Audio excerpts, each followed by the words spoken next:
Hey, good Monday morning, everyone. Hope everybody had a great weekend.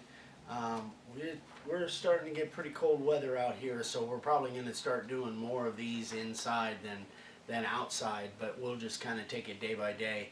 But it's kind of foggy out there this morning, which is really unusual for us. But not foggy like Northern California foggy like we used to have where we live. But anyway, all right. So let's get into the coffee and questions this morning. Mm. Before I start that, thank you everyone for tuning in to the LTS on Saturday. It was a huge success.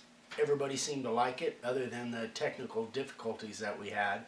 So again, we apologize for that. We're going to find another way to do those. We're going to keep doing them, but soon we'll be changing over to maybe even Google Hangouts or find some other avenue of doing some live events like that. So let's get into this. This is from Josh Baker, and he had sent me a picture, and I'll show you that in a second. I think this might be a good question for Coffee and Questions.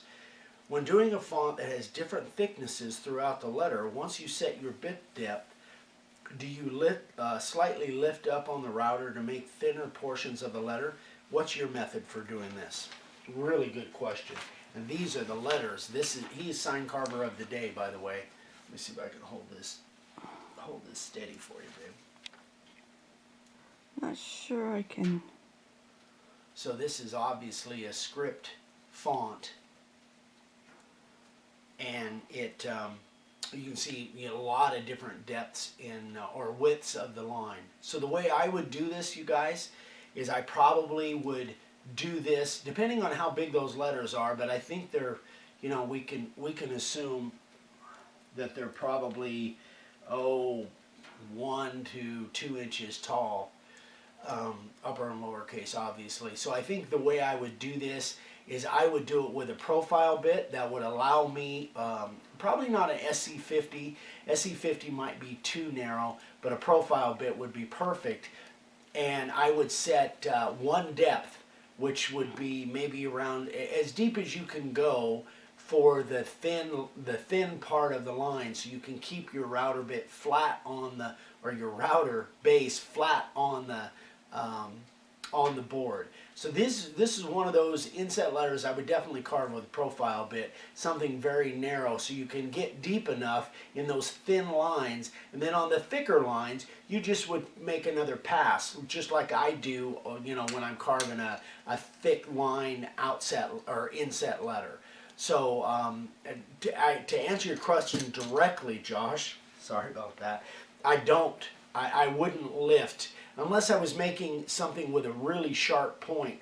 But other than that, I wouldn't lift the base on this. I would just set it for the thinnest line that you have, and keep it at that depth the whole way, and just make 2 or 3 passes on your thick parts. That's the way I would do it. And but great job on this sign, Josh. I don't know if that's how you did this, but it looks like that may be how you did it. But it looks terrific. Great job, Josh. Great question. So, question of the day for you guys. Vic, what's their question of the day? Wait, put me on the spot. Yeah, see? Put you on the spot. You're part of the team now, so people want to hear from you. What's their question of the day? I don't know. Could be sign related, or it could be just holiday related. It could be, what's their favorite color, but we don't want to drag this out too long. So come on, you're up. Come on. You could have given me some warning here. All right, question of the day for you guys. Your favorite side dish for Thanksgiving? Anything from not the main turkey or the ham. Cranberries. Yeah, so your favorite side dish on the Thanksgiving table. So let's hear from you. So we need more questions, so keep those questions coming. Again, thank you for tuning into the LTS. If you have any questions on that, on the tree, on anything I did there, hey, hit me up, let me know. So everybody have a great day, and we will see you tomorrow morning, Tuesday morning. Got something special planned for you.